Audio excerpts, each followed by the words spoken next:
Almost a year ago, we came here to Ohio to talk to voters ahead of the first Republican presidential candidates debate. Tonight, a return visit, now that Republicans have made their choice. Without further ado, let's begin. Just days before the first Republican presidential debate, August 6, 2015, we talked to 4 Clevelanders about what they were looking for in a candidate. I mean, to be a Republican in downtown Cleveland is not an easy thing, right? Yeah, but you got to stand up for your beliefs, though. When I talked to Javon Jackson back then, the 35-year-old father of 2 had advice for the debate moderators. Pay attention to Governor Kasich. You like him? Yeah, he's a good governor. He'll be a good president. And Rubio will be a good president, too. Both of them, too. He's honest. Almost 1 year later, Javon is now fully behind Donald Trump.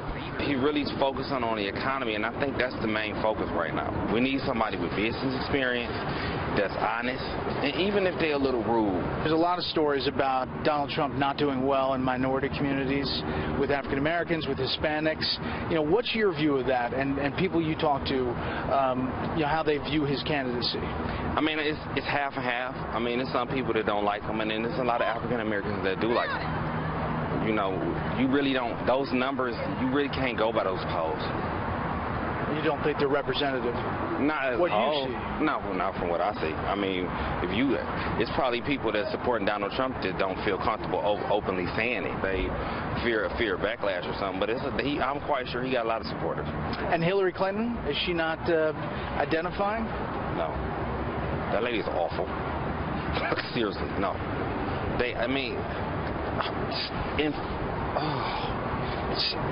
When she go to these African American churches, her husband's administration locked up so many African Americans, and they still support her. I don't get it.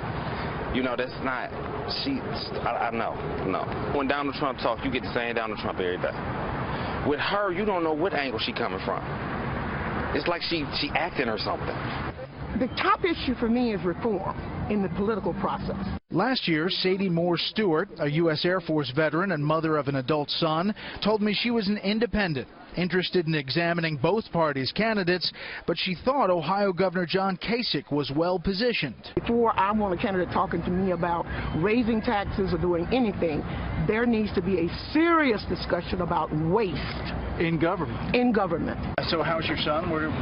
He's great. Now, a year later, she's still not sold on Trump. I'm looking for someone who is showing some character that tells me that they're concerned more about other people than themselves. At this point, Trump hasn't really shown that. So last time you said you were interested in Governor Kasich. Yeah, exactly. And if Hillary Clinton got the nomination, you would look at that too. That's right. Do you know where you are right now? Governor Kasich didn't get it, so it's a no-brainer. I'll definitely be backing Hillary Clinton, be voting for her. I'm not that excited over the fact that she's a woman, and I came out of the women's lib movement, so naturally I have some affinity for that. I'm concerned about foreign policy and this whole Iran deal. When I talked with patent attorney Michael Jaffe a year ago, the father of 2 whose wife is a teacher said he was undecided, but wanted to hear more from Governors Scott Walker, Rick Perry, and Senator Marco Rubio.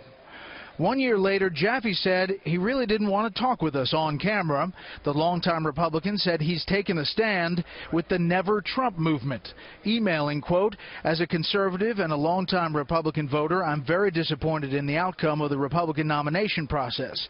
As a Never Trump voter, I will be considering third-party candidates for president or voting only in down-ticket races." I got to live within the budget. The government should learn how to live within a budget. When we met with truck driver Jim Logie, a divorced dad raising 3 kids, he said he wanted a candidate who had run something. He was looking at Rick Perry, Ted Cruz, and Donald Trump.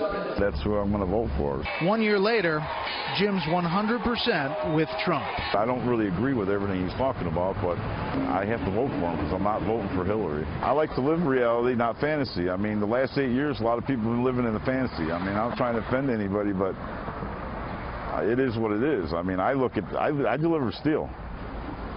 Yeah, I see a lot of businesses have been going out of business because of everything that's going on, the health care and everything else, and you know, it's just a shame. Hillary, it's the whole Benghazi thing. I mean, they've covered a lot of that up. People want to turn the other way and act like it didn't happen. I understand what the whole thing was about. You know, all you got to do is look it up and read about it. I mean, it's all criminal activity. And I don't understand. You got the lady from the IRS who should have been locked up. You got Hillary should have been, you know, I mean, these people should be locked up. I mean, they make laws and expect us to follow laws, but yet they act like they don't have to follow them. And that's disturbing.